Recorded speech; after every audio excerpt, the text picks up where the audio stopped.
Il y a Valentin Pouzol. Bonjour Valentin, Bonjour. cofondateur de Legacy. C'est quoi Legacy? Nous, on fait du crédit lombard crypto à l'international aussi. Vous êtes bien dans l'actu là, sur le crédit lombard crypto, on va y revenir. Et puis Valentin, qu'en pensez-vous? Écoutez, moi, sur le crédit lombard, effectivement, ça fait l'actualité ces derniers temps. Il y a 10 jours. Il y a 10 jours exactement, le 30 avril, donc l'article, je crois, L226.5 du Code monétaire et financier, donc, qui autorise maintenant le nantissement de cryptoactifs pour les établissements qui sont donc PSAN. Et donc c'est une très bonne chose, mais effectivement, il y a encore des choses à clarifier par les régulateurs, notamment sur le sujet de la fiscalité, Oh oui. qui était jusqu'à maintenant le point de friction pour, en tout cas, les résidents fiscaux français accéder à ce type de service. Donc nous, Legacy, on propose ce service déjà dans d'autres pays. Oui, j'allais vous dire comment vous avez fait Voilà. jusqu'ici. En fait, Legacy proposait ce crédit lombard adossé à des cryptos sur d'autres pays en fait. C'est ça, parce que nous, on travaille avec des établissements de crédit qui sont régulés au Luxembourg et en Suisse, qui sont agréés VASP, qui est en fait l'équivalent du PSAN en France, ce qui fait qu'on peut adresser tous les pays, hormis les États-Unis.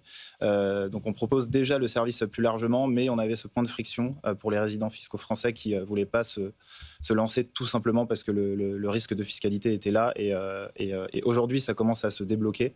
Mais voilà, il faut être prudent, et c'est pour ça que nous, on accompagne aussi nos clients sur l'aspect juridique et fiscal, notamment avec un partenaire cabinet d'avocats spécialisé dans la crypto. Réexpliquez-nous ce que c'est que, effectivement, ce crédit lombard qu'on peut avoir grâce à une garantie en crypto-monnaie. C'est ça, exactement. C'est ce que vous avez dit. Alors, c'est un prêt en devise, donc en monnaie fiduciaire, en euros pour les Européens, garanti par des cryptos. Donc, très concrètement, un investisseur particulier ou une entreprise qui a de la trésorerie en crypto, elle va pouvoir mettre en garantie ses cryptos, emprunter des euros en contrepartie, selon un certain ratio de LTV, donc de loan to value, c'est la valeur qu'on peut emprunter par rapport à ce qu'on met en garantie. Donc pour donner un exemple, sur Bitcoin, par exemple, on est à 40%. On fait aussi du crédit lombard sur les stablecoins de Circle, donc USDC, EURC, qui sont MiCA compliant, où là, on peut aller sur des ratios qui sont plus élevés, entre 80 et 90%.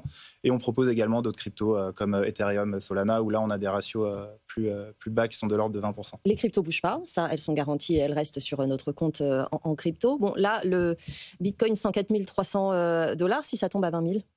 Si ça tombe à 20 000, effectivement, c'est là où aussi notre accompagnement fait sens, c'est qu'il y a un risque de liquidation quand on fait un crédit lombard.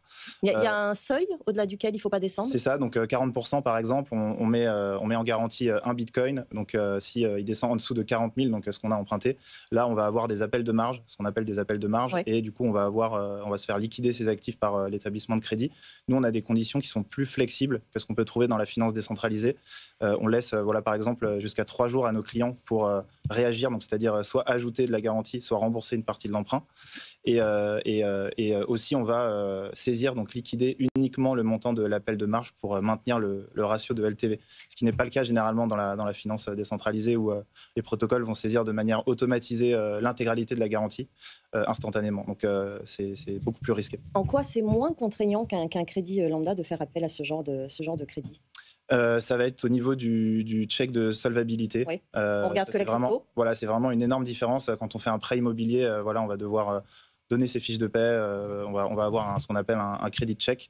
Là, on met juste ses cryptos en garantie et on obtient le prêt en euros en quelques minutes, heures maximum. Donc c'est très rapide. Ça, c'est un des gros avantages. Et après, par rapport à la DeFi, parce que ça se fait aussi dans la finance décentralisée, on va avoir des taux qui sont beaucoup plus fixes, moins variables. Donc ça, c'est quand même intéressant. Et ce que je disais tout à l'heure, la liquidation qui est plus flexible. Donc c'est moins risqué pour un investisseur de passer par une solution en finance traditionnelle.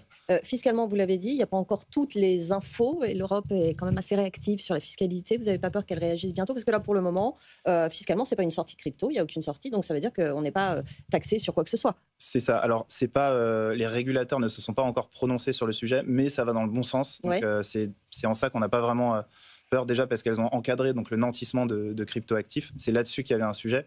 Et si le contrat de prêt est bien structuré, on va pouvoir mettre dans notre contrat de prêt, par exemple, du nantissement non translatif. Donc, ça veut dire qu'on va rester juridiquement propriétaire de ces actifs. Donc, pas de cession, donc pas d'imposition des plus-values au moment où on met en garantie ces cryptos. Depuis quand existe Legacy? Depuis l'année dernière. Depuis l'année dernière. Et quels sont vos clients, les entreprises, par exemple? Parce que vous vous adressez aussi aux entreprises. C'est quel type d'entreprise? On a des fonds d'investissement, on a des entreprises qui ont de la trésor en crypto, et on a également, on est en discussion avec des exchanges qui ont beaucoup de crypto, et bien sûr avec beaucoup de particuliers qui ont un gros patrimoine crypto.